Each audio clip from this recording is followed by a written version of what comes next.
Hello everyone and welcome to today's video. My name is Kitsu Aisu and I am an anime waifu. Today I will be walking you through some of the more popular waifus and what characteristics I think made them so well loved. But I'm not gonna wait, I'm just gonna jump right into it because I have a lot of ideas and I'm gonna try to keep it as short as possible because I could probably go on about this for a very long time. The first one we are going to start out with is, of course, me, Kitsu Aisu. Hi. That's a joke. That is most definitely a joke. I mean, it's not, but it is. So let's go ahead and get into the actual one. So first things first, we are going to be going over Ralia. Come on, we gotta start out with the best, guys. We have to. The most beautiful tanuki in the entire universe. All the entire universes is more accurate terms, but anyway. I absolutely love her tail. It displays so many of her emotions she doesn't want it to, and that is most commonly seen when Naofumi asks if she wants a ball, and she tries to be stubborn. She tries so hard to be stubborn. She says no, but he can see the little wagon going on, and he's like, I'm gonna get you a ball. Ralia is often categorized as a sweet yet stubborn character with a heart of gold but a spine of steel. She really is so brave. Like, honestly, she is the sword, he is the shield, and they work with each other so well. She's strong but emotional, and her loyalty to her Naofumi-sama is much desired. I think most people adore her because of her unfaltering dedication to the people she holds dear. I mean, that's why I do, anyway. Like, I find it very, very sweet that she's so willing to do so much for the people that she cares about. It's just honestly so cute. And she kind of has a not yandere. Oh my gosh, I'm getting mixed up here. She kind of has a tsundere vibe as well, but I would have to say Ralia and Naofumi probably have one of the most, if not the most, healthy relationships in an anime, and I think that's why it's so easy for people to adore and possibly even love. Best girl, Ralia. And then we will transition on into Rem. I don't know if you guys expected this one, but we're gonna talk about Rem. We all know the meme. We all love and hate the meme. I love Amelia. No, you don't. You should love Rem. But what brings Rem into best girl category rather than someone like Amelia, right? In my opinion, it's the fact that Rem was courageous enough to talk about her feelings and actually voice her love. In most anime, they intentionally keep the emotions vague so as to give off the impression that harems will happen sometimes. But Rem was allowed to freely voice, and that made her seem all the more endearing in her honesty, with her striking blue hair and the fact that she wields a giant morning star, aka a spiked metal ball on a chain, which is very scary. She is able to seem strong and badass, but delicate at the same time. So you want to protect, but also run away. Her love story went awry very quickly, with her unfortunately being turned down. But that sympathy is so relatable for the majority of people that I think it just made the adoration even stronger. So now we are going to transition on into Hinata. I honestly love Hinata. I feel like she was made from the start to be a very pretty character from the get-go, with her traditional black hair and yet her very unique pale eyes. It's just a gorgeous combination. I'm not gonna lie, I'm very biased towards her, mostly because I do like the eyes. I think they look cool, but yeah.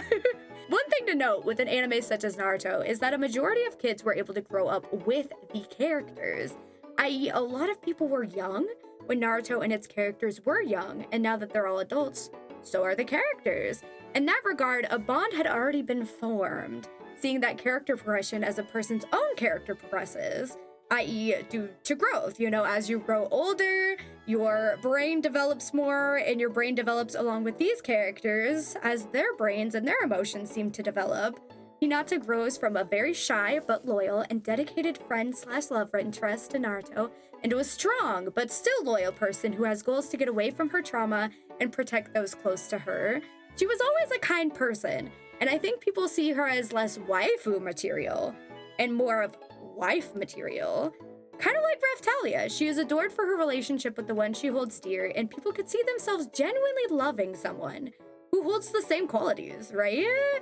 I mean, wouldn't you want to wife up Hinata? I feel like everyone would. And then we are going to transition on into Asuna. Yeah, I don't really know how to explain this one. I mentioned it because Asuna tends to be very well liked, but I wasn't the biggest fan of her, if I'm being completely honest. I mean, I did have a it was like a stuffy of her, like a stuffed. It wasn't like a figurine, but yeah, I had one of her, and then I had one of Kirito. But I guess I just wasn't the biggest fan of Sword Art Online at all. I just kind of got into it for like a couple of days, and that was that. So she wields sword good and makes sandwiches. There you go. Enough said. And then we have she's such a good character, such a good character. I think a lot of people value that familial feeling, and Yor plays into the vibe of a very capable mom. And I think a lot of people like that. Like, there's a big thing with mommies nowadays, MILF nowadays. So I'm like, I think she plays into that quite significantly, not gonna lie. She tries her best for her child, but also is still learning as she goes. And I think that's very endearing.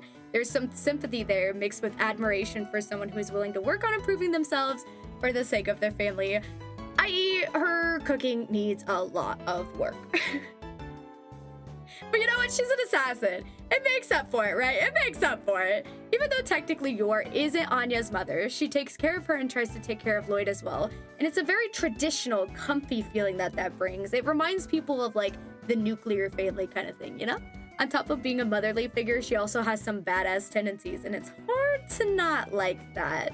Like, she would step on you, but she would also pick you up from the ground, and that's hard to come by, someone like that. You know, you gotta value that. You gotta value that. It's very nice to see those contradictory traits that all play into her being a very well-rounded character.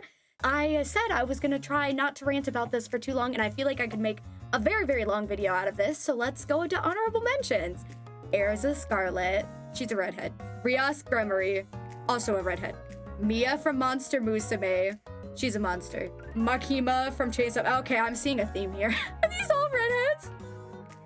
Oh no. Okay, well, there's my honorable mentions. Okay, there you have it. I have a thing for redheads. I am a redhead, apparently, so there you go. But yeah, that is why anime waifus are so well liked, in my opinion, or at least why these are so well liked, because they have a lot of very good traits. They seem to exhibit a lot of things that I think people would find attractive in a real life partner. And honestly, I feel like they're pretty well developed characters as well, you know?